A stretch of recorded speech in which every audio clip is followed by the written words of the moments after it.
keluarga besar Neno Besi, Om, Tante, Papa, Mama, adik-adik guys, anak-anak muda. Senang sekali saya ada di tengah-tengah keluarga ini. Mari kita sama-sama berdiri. Saya perkenalkan, nama saya Ibu Dewi. Saya punya satu suami, Pak Abraham. Karena Abraham anaknya banyak. Saya punya 3 orang putra dan 2 orang putri, dan saya sudah punya seorang cucu cowok.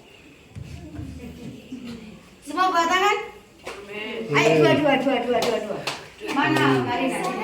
Oke. Ikutin saya ya. Ini kan keluarga kan? Kita ikutin saya. Hadap. Tos.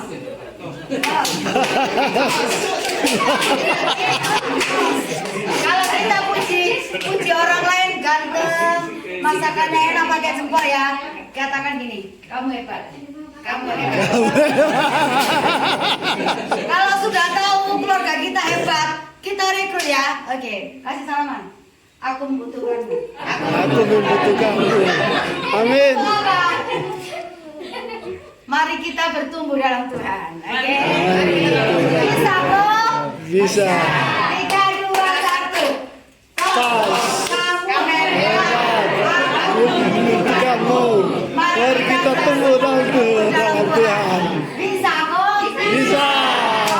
Kamu hebat. Aku membutuhkanmu. Mari bertumbuh bersama dalam Tuhan.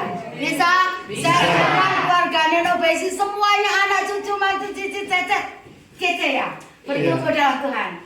3, 2, 1. Kamu hebat. Aku membutuhkanmu. Mari bertumbuh dalam Tuhan. Bisa? Sekarang sebut nama masing-masing. Kalau saya sama Karya, saya bilangnya Ria hebat. Kalau Karya bilang saya hebat, saling memuji tidak apa-apa daripada memaki. Amin.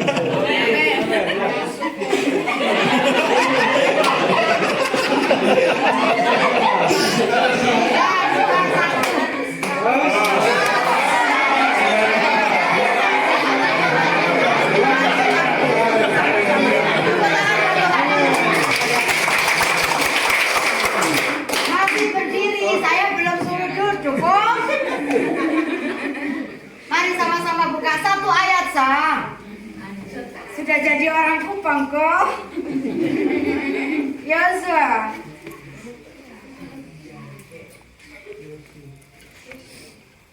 Yosua 24. Ini kenapa lagi bermasalah HP saya ini? Aku gabung aja ke Yosua 24.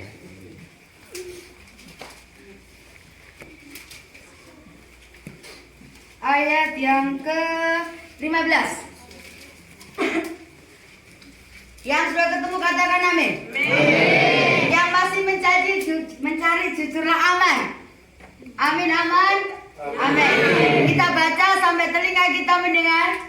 Karena firman iman itu timbul dari pendengaran. Pendengaran akan firman Tuhan. Oke, sama-sama ya. 3, 2, 1. Tetapi jika kamu yang beribadah kepada Tuhan, pilihlah pada hari ini kepada siapa kamu akan beribadah. Allah yang kepadanya yang beribadah sesudah manusia, atau kamu yang tidak kamu jalani. Tetapi aku dan seisi rumahku, kami akan beribadah kepada Tuhan. Amin. Silakan duduk. Saya tetap berdiri. Hari ini saya bicara tengah-tengah keluarga Neno Besi, dan saya juga akan bicara tentang sebuah keluarga. Ini adalah keluarga hamba Tuhan, keluarga pemimpin rohani yang namanya adalah Yosua. Ada yang namanya Yosua? Sudah? Oh, tidak ada ya. Yosua ya. Tapi jangan berdoa buat saya punya anak lagi dan kasih nama Yosua ya. Nanti digantikan sama Nona Ani. Amin. Hari kita belajar di seorang keluarga, sebuah keluarga Yosua. Judul firman Tuhan hari ini adalah keluarga yang berkemenangan. Apa judulnya Kak Yus? Keluarga yang berkemenangan. Keluarga yang berkemenangan. Tante Dewi, kalau ada keluarga yang menang, berarti ada keluarga yang kalah, betul? Kalau keluarga yang kalah itu begini, ribut setiap hari, ya kan? salah paham setiap saat. Suami istri nggak sevisi lagi. Padahal waktu pacaran semuanya dicocok-cocokin. Begitu masuk di keluarga, mulai timbul salah paham. Betul kok? Tapi percaya satu hal begini, kita punya Tuhan yang punya kuasa untuk memulihkan kita. Amin. Kita akan belajar dari seorang yang namanya Yosua. Mengapa Yosua saya katakan sebagai keluarga yang berkemenangan? Kita akan belajar ciri-cirinya. Keluarga yang berkemenangan itu seperti apa? Yang pertama, keluarga yang berkemenangan adalah keluarga yang berkomitmen. Sama-sama katakan saya. Keluarga yang berkomitmen. Oke, ini sayap kanan, sayap kiri, sayap tengah. Mama terlalu sayap tengah, kasihan soalnya sedikit sekali. Siapa yang pernah mendengar kata komitmen? Yang pernah mendengar kata komitmen? Keren banget. Oke, baju biru kakak. Komitmen itu apa? Memegang teguh janji. Oke, cukup. Kamu tadi anak kecil. Oh, tadi ada yang angkat tangan. Komitmen apa?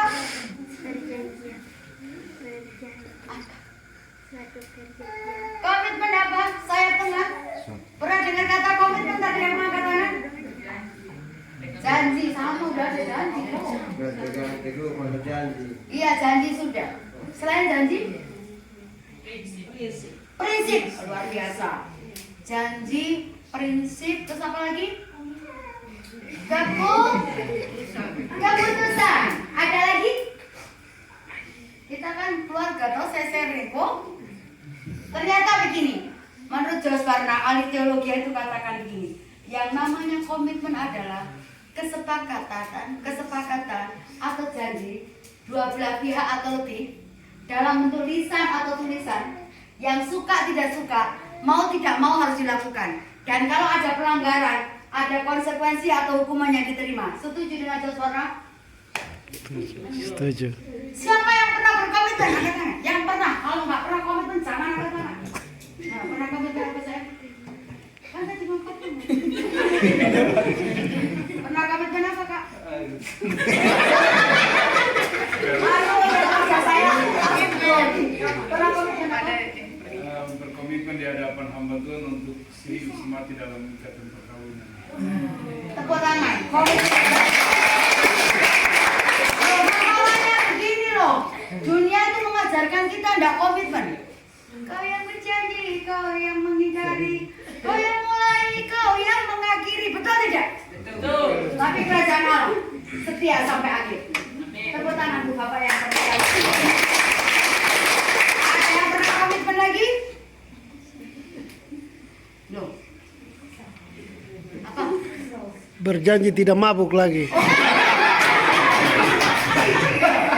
namanya apa Pak? Komitmen untuk meninggalkan kebiasaan buruk. Amin. Oke, keren, luar biasa. Ada yang pernah komitmen lagi? Dengarkan baik-baik anak muda, anak remaja guys. Studi sekolah perlu komitmen. Kalian itu studi yang namanya daring sampai boring, betul nggak? Iya. Kalau nggak komitmen sudah masuk sekolah, betul kan? Sekolah juga perlu yang namanya komitmen. Pernikahan perlu komitmen. Melayani Tuhan juga perlu komitmen. Bekerja juga perlu Komitmen. Saudara, kalau pabrik itu perusahaan kerja jam 8 pulang jam 4. Saudara datang jam 9 pulang jam 3. Datang jam 10 pulang jam 2. Datang jam 11 pulang jam 1. Percayalah. SP1, SP2, SP3, lu gue N, selesai, betul? Karena nggak komitmen. Semua perlu komitmen. Melayani juga perlu komitmen, amin. Kadang-kadang ada orang yang tadi mula-mula cinta mula-mula sama Tuhan, doa puasa datang, ke gereja datang, doa malam datang, tapi begitu kecewa mundur teratur. Ini namanya tidak komitmen. Bilang kanan kiri, saya bukan orangnya ya. Kita semua komitmen. Ya, sisi katakan amin. Ya, sisi katakan amin. Kita akan belajar komitmen apa yang dimiliki seorang kepala keluarga yang namanya Yosua, sehingga mereka disebut keluarga yang berkemenangan. Yang pertama, Yosua itu punya komitmen untuk percaya Tuhan, untuk mengasihi Tuhan, dan melayani Tuhan sampai garis akhir hidupnya.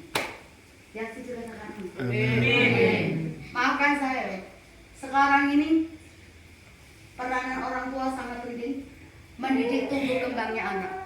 Pendidikan pertama keagamaan bukan berada di sekolah minggu, bukan berada di sekolah, misalnya sekolah Katolik, tapi berada dalam sebuah keluarga. Ya, setuju katakan amin.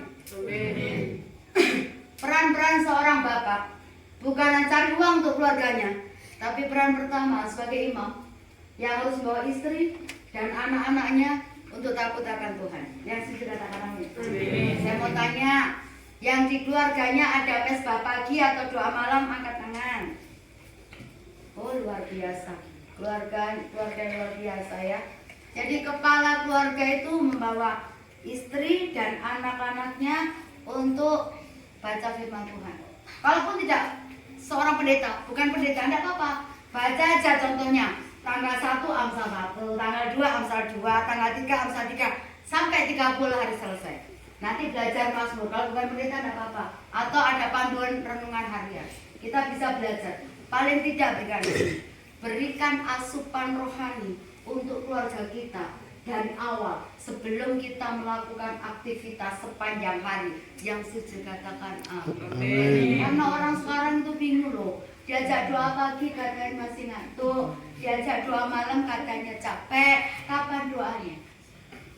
Kepala keluarga harus tegas untuk membawa anak-anak dan istri datang pada Tuhan. Amin Bapak-bapak. Haleluya.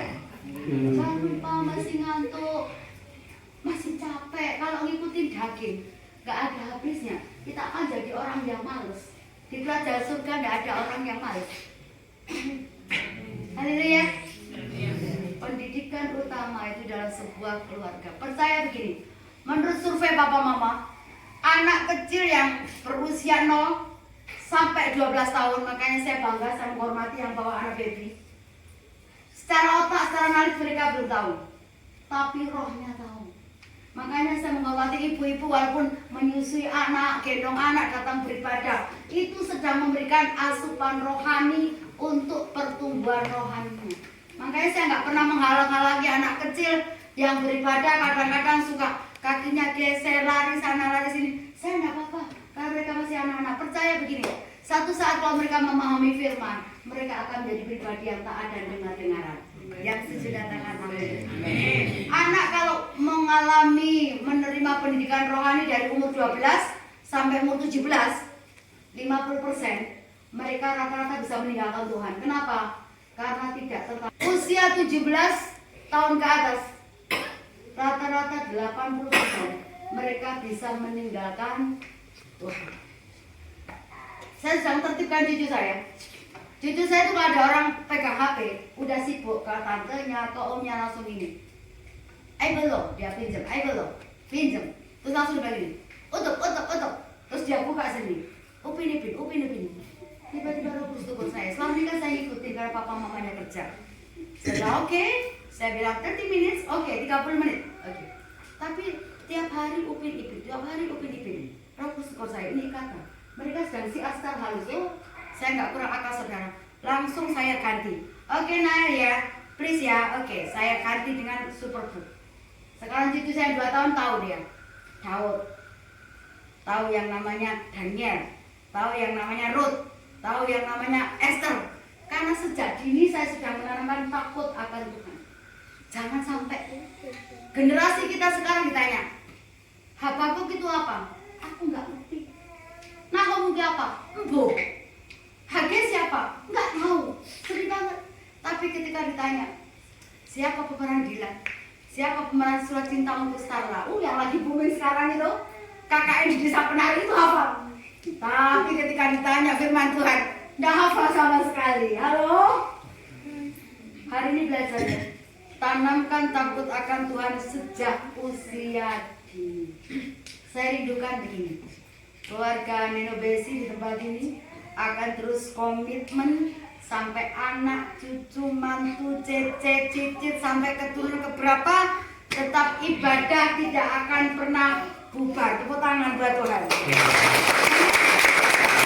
Yang namanya komitmen. Apapun yang terjadi tetap dilakukan. Maafkan saya para mama, para ibu, pemegang keputusan itu pria. Bapak-bapak yang setuju katakan amin. Amin. Ini yang ambil keputusan Yosua. Jangan jadi pria yang kalah sama istri. Terserah mama lah.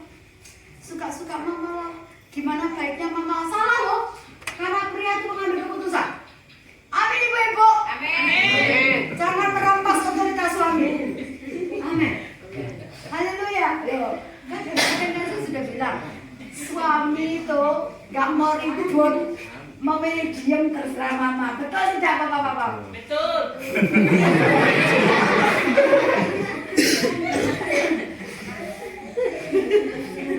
Kembalikan otoritas ke tangan para pria. Yesus katakan amin. Amin. Maafkan saya mama, jangan tersinggung ya.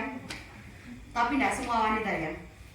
Ketika Sarah, sudah baca di Kejadian 16, yang mengambil keputusan Sarah bilang begini, kayaknya nih Pak ya, keturunan ini nggak lahir dari rahimku.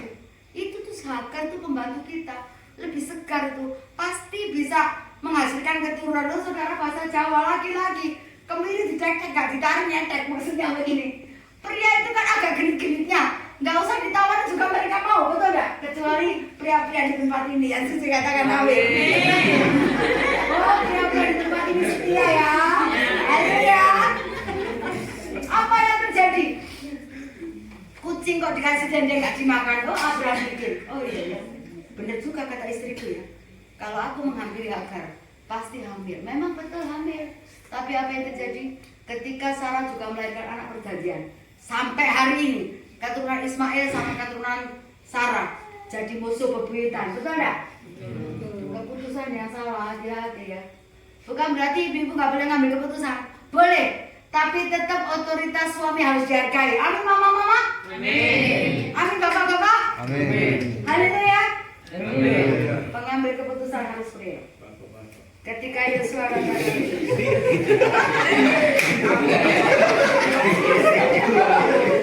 maaf ya, saya nggak ada bocoran loh.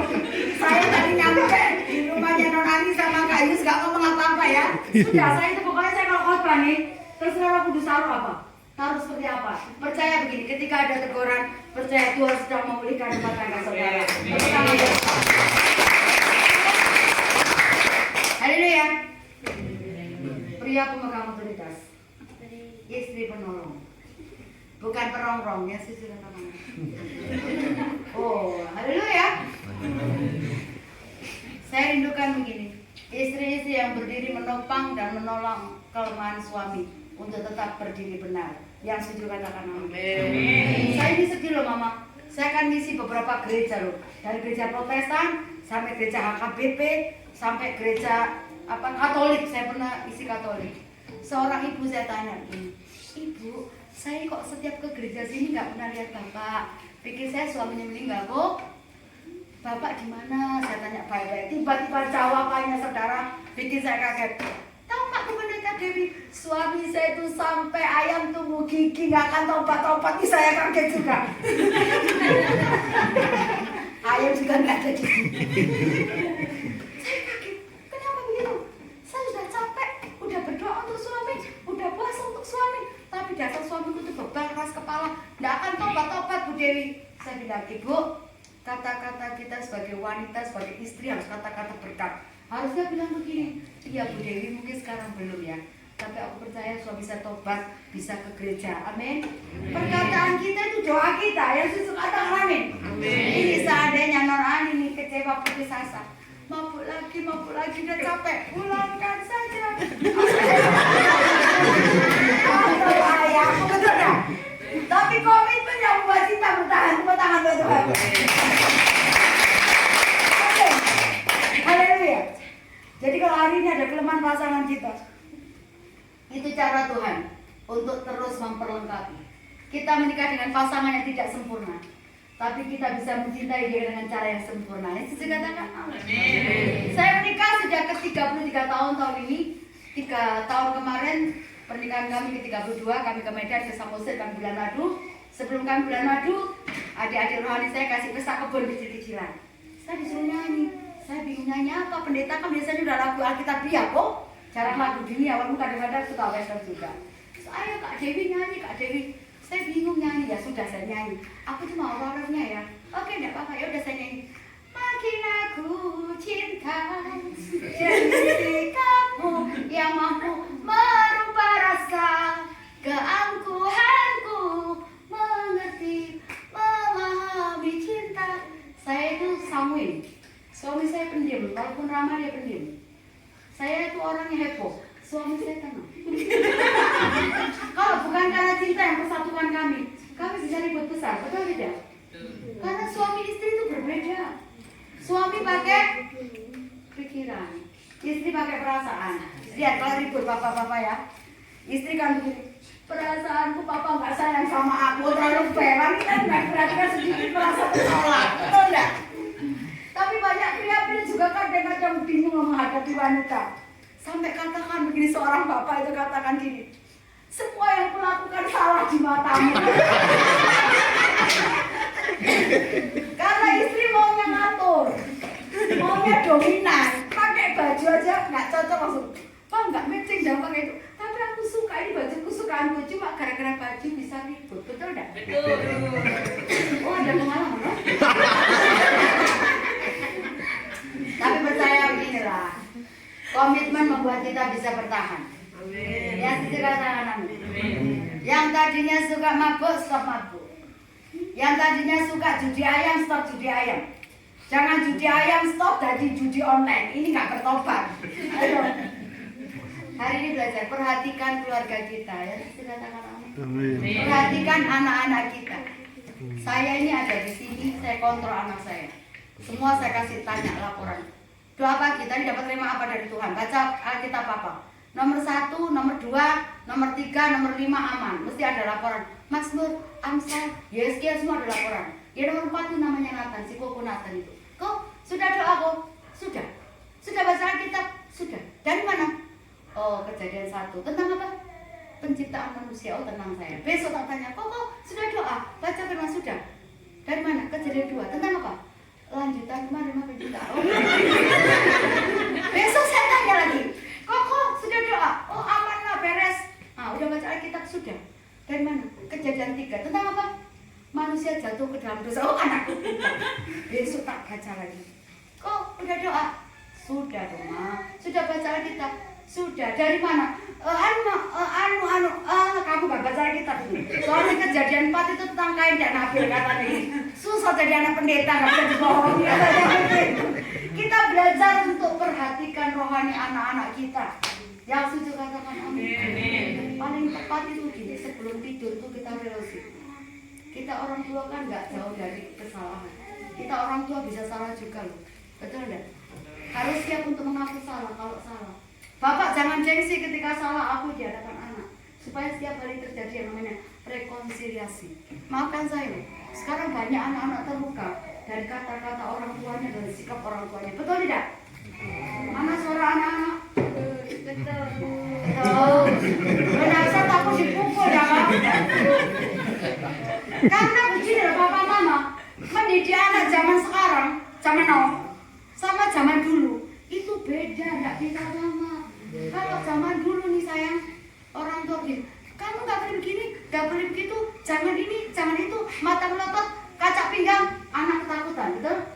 Tapi kalau kita didik anak sekarang melotot, ngapain mata tambah bunter? Oh, anak sekarang nggak bisa begitu, tapi neladan berbicara lebih kuat daripada perkataan.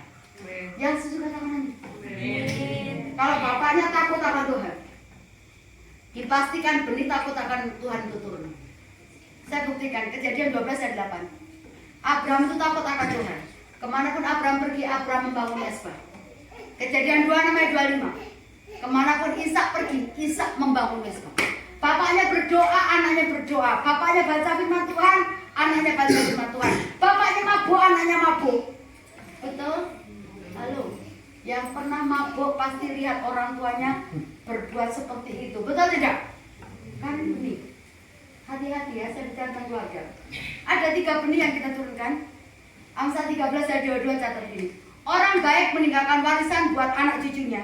Ada 3 warisan. Warisan yang pertama warisan iman. Bapak ibunya takut akan Tuhan, anaknya takut akan Tuhan. Yang kedua, warisan kekayaan. Apa yang dimiliki keluarga ini, kalau dia sudah dipanggil Tuhan, semua jatuh ke anaknya, betul? Tapi jangan salah. Ada warisan yang ketiga, warisan karakter. Hati-hati loh. Kadang-kadang kita tanpa sadar, warisan karakter turun ke anak kita. Kejadian 20 ayat 1 sampai 3. Sarah itu cantik. Ketika ada di Filistin, orang bilang gini, oh, perempuan cantik kok. Pria itu kalau lihat wanita dari kecantikannya. Betul tidak bapak-bapak? Nah itu ya. Dan ternyata begini, Abraham bisa ngomong gini, Sarah, kalau ditanya, kamu bilang saudaraku, bukan istriku. Ternyata ini pola turun. Kejadian 26 ayat 6 sampai 8. Ketika Isa anaknya Abraham sama istrinya Ribka juga cantik. Ketika di Filistin, orang tanya, siapa itu? Isa bisa bilang begini loh. Kalau ditanya orang, kamu bilang saudaraku, bukan istriku, biar aman. Bapaknya bohong, anaknya bohong loh. Ini pola loh. Jangan sampai kita ini orang tua. Jangan sampai kita orang tua kasih nasihat. Anak sekarang itu lebih mementingkan handphone daripada mengerjakan pekerjaan rumah. Betul tidak mama papa? Betul. Seandainya Anda seorang mama kasih nasihat buat seorang bapak kasih nasihat buat anak-anaknya. Kak, ini papa kasih tahu ya. Jangan main handphone ya. Itu bahaya loh. Itu ada radiasi di matamu. Itu nanti mata bisa rusak. Anak kita mau dengar ya? Sorry. Kenapa? Kita melakukan yang sama loh. Bangun tidur, buka HP, lihat TV, pegang HP sambil makan, sebelah meja makan HP, betul tidak? Betul. Kita mau kasih nasihat anak kita apa kalau kita sendiri tidak memberi contoh yang baik? Anak sekarang itu butuh teladan, bukan omelan. Amin anak-anak? Kalian butuh teladan atau suka diomeli setiap hari? Jangan salah loh, mama-mama itu. Dari terbit matahari sampai tenggelamnya matahari, kerjaannya cerewet aja, membangunkan suami ribut, membangunkan anak ribut, betul tak itu? Jangan salahkan kalau kita akan menghasilkan generasi yang cerewet.com.id. Belajar ya. Hari ini kita akan belajar seperti Yusuf. Tegas dalam kerohanian. Ya setuju kata kami. Banyak berdoa untuk keturunan kita. Banyak baca firman Tuhan supaya kita tidak disesatkan. Yang setuju katakan amin. Amin. Kalau baca firman Tuhan, 1 pasal ngantuk. Tapi begitu lihat Instagram, Facebook, 2 jam mata melotot. Betul atau tidak? Betul. Kenapa begitu? Dengarkan baik-baik. Salah satu strategi iblis membuat kita menjadi pribadi yang males. Betul tidak? Ayo saya mau tanya. Enak mana menghafalkan firman Tuhan sama menghafalkan Ikatan Cinta atau telenovela? Paling gampang mudah mana? Drama Korea. Paling hafal toh? Nah, tapi begitu baca firman Tuhan sudah ngantuk. Ini siasat iblis untuk membuat kita lemah. Kalau kita lemah, kita pasti lemah. Tolong perhatikan keluarga kita. Amin bapak-bapak. Amin bapak-mama. Perhatikan keluarga kita. Bilang gini. Perhatikan anak-anak kita, jangan cuma main Facebookan ya. Goreng tempe main Facebook, sambil nyapu juga pegang handphone, betul nggak? Haleluya. Pernah nggak kita sambil masak daun mirungga atau masak ikan? Kurenungkan firman-Mu siang dan malam sambil jemur baju. Ya Allah baik. Percaya begini, hal-hal rohani yang kita lakukan akan membuat iman kita semakin bertumbuh. Yang setuju katakan amin. Amin. Jangan nyanyinya lagu-lagu dunia yang buat kita lemah. Ada masalah sama suami. Ku tak sanggup lagi menerima derita ini. Harusnya begini. Kalau masalah suami istri, nyanyikan begini. Aku percaya Tuhan kuasa, Kau turun tangan memulihkanku. Langsung suaminya kelepek-kelepek. Oh iya. Kalau kita nyanyinya lagu anak-anak muda nih ya.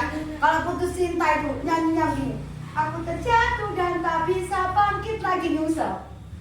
Kalau tidak ketemu di Jepang, nggak ketemu sama Stefanus, nggak ketemu sama Wahyu, nggak ketemu Lukas. Di gereja Tante Dewi itu banyak loh. Matius, Markus, Yohanes ya kan? Jangan sampai menikah sama Bang Toyo, nggak pulang-pulang. Berarti maksud saya. Halo, anak muda dengar pesan Tante. Jangan pernah tinggalkan Tuhan untuk jabatan. Amin guys. Amin. Oh, yang ibu sampai ikut amin. Tidak boleh bercanda lagi. Apapun yang terjadi, jangan karena pasangan hidup meninggalkan Tuhan. Amin. Di dalam Tuhan nilainya kekekalan, tapi di luar Yesus kebinasaan tubuh jiwa roh. Jangan pernah main-main ya. Jadi kalau masih muda-muda, tidak apa-apa lah, tengok ke kanan, tengok ke kiri, tapi jangan salah tengok. Lain pasangan hidup, beda agama. Amin. Yosua tegas, apapun yang terjadi, Yosua mau tetap mengasihi Tuhan, Yosua tetap melayani Tuhan. Yang kedua, bagaimana kita menjadi keluarga yang berkemenangan? Ternyata bukan hanya komitmen dengan keluarga kita, tapi komitmen untuk bisa tegas terhadap lingkungan di sekitar kita. Yang setuju katakan amin. Karena salah satu faktor kenapa orang rusak itu lingkungan. Betul nggak Kak? Kalau Anda bergaul dengan orang suka sabung ayam, pelan tapi pasti bisa ikut sabung ayam. Tadinya nggak ngerti jadi pintar, betul tidak? Tadinya nggak suka minum, gara-gara ditawarin, Yus, kamu tuh kalau nggak minum tuh nggak perkasa. Kamu orang Kupang itu harus minum kan, jangan kayak bencong. Masa kayak bencong? Ya sudah aku minum lah. Karena apa? Terpengaruh lingkungan. 1 Korintus 15 ayat 3 catat begini. Pergaulan yang buruk merusakkan kebiasaan yang baik. Lihat baca saya yang cantik ya. Iya. Bangsa Israel itu tinggal di tengah-tengah lingkungan yang majemuk. Jadi mereka itu melewati dari Mesir ke Kanaan, melewati suku Het, suku Amori, suku-suku yang lain, suku Amalek juga. Ternyata begini mama bapak, gara-gara bergaul dengan penduduk negeri yang tidak akan takut akan Tuhan, itu yang namanya umat Tuhan bisa ikut penyembahan berhala, bisa ikut menyembah Allah asing. Dan Yosua marah. Yosua kasih keputusan, sekarang kamu pikir, kamu pilih sendiri, mau beribadah kepada Tuhan atau pada ilah-ilah asing. Ternyata begini, akhirnya bangsa Israel umat Tuhan sadar, lingkungan telah mengubah mereka menjadi pribadi yang menyakiti hati Tuhan. Nasihat saya terutama anak muda, dengarkan nasihat tante baik-baik. Berteman sama siapa saja tidak masalah, tapi ada tahapnya. Lihat tangan tante Dewi. Kalau berteman itu begini, hanya say hello aja. Ketemu di pasar, belanja apa? Belanja cabai. Cabai berapa? Oh cabai lagi mahal tuh. Kalau di sini masih 60.000, di Jakarta 100.000. Cukup. Itu level teman. Hai, senyum kanan kiri itu masih teman. Tapi ada yang namanya level sahabat. Sahabat mulai menikah. Kasih nomor handphone. Udah mulai kan? Kasih nomor handphone. Tanya kabar. Tapi nanti ada tingkat ke atas lagi yang namanya sahabat karib. Nah kalau sahabat karib ini kita bisa mulai curhat, bisa mulai ngobrol sama non Ani sudah mulai sahabat karib. Tapi jangan semua orang baru kenal di Facebook sudah sahabat karib, ini kan bahaya. Anak muda dengarkan nasihat tante baik-baik. Facebook tidak salah, tapi ketika kita menyikapi dengan tidak bijaksana, kita akan jatuh. Betul tidak? Saya beberapa kali itu anak-anak muda itu jatuh cinta sama orang luar negeri. Saya ini jadi penerjemah, saya dibayarkan. Saya sudah ingetin ke mama, ini bohong loh Ci, saya bilang gitu. Enggak deh, nanti dia janji akan kirim aku perhiasan katanya. Saya tunggu, perhiasannya nggak datang. Dia janji lagi, WA-nya dikirim ke saya terjemahin. Dia katanya mau kirim uang deh. Kemarin ada perhiasan, sudah datang, apalagi duit, saya bilang gitu. Dia masih percaya loh. Sudah, saya tunggu, gak datang uangnya. Terus yang terakhir kemarin, dia janji mau datang ke Indonesia. Saya ingetin gini, kemarin aja perhiasan bohong loh, uang bohong. Apalagi ini mau ke Indonesia.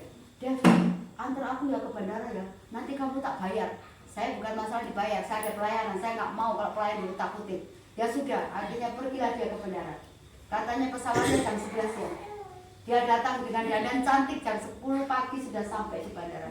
Apa yang terjadi? Sampai jam 11 malam yang ditunggu-tunggu itu tidak datang. Ternyata bohong, karena cuma di Facebook. Ayo bilang kanan kiri, hati-hati ya.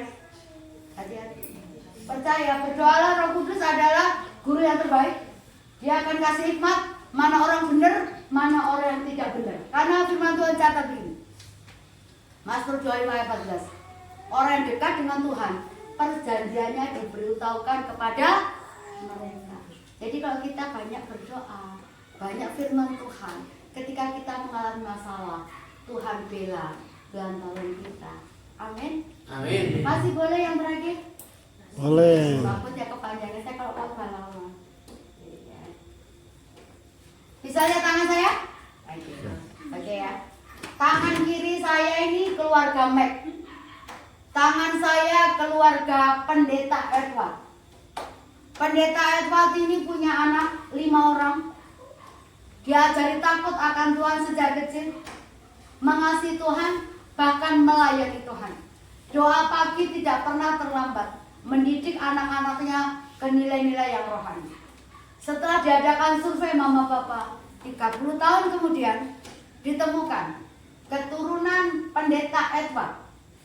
8 jadi pendeta, 30 jadi pengacara terkenal, 170 jadi perawat, 83 jadi dokter, 15 jadi guru, jadi pejabat banyak di negara itu, di Amerika. Tapi apa yang terjadi dengan keluarga Mac? Keluarga Mac itu seorang preman yang sudah dinasihati berkali-kali tidak bertobat. Dia punya istri, sama-sama punya 5 orang anak. Anaknya tidak pernah dibawa ke gereja, hanya menikah saja di gereja. Anak-anak yang nggak pernah diajari bagaimana memuji Tuhan, bagaimana membaca Alkitab. Ternyata begini, 30 tahun kemudian diadakan survei.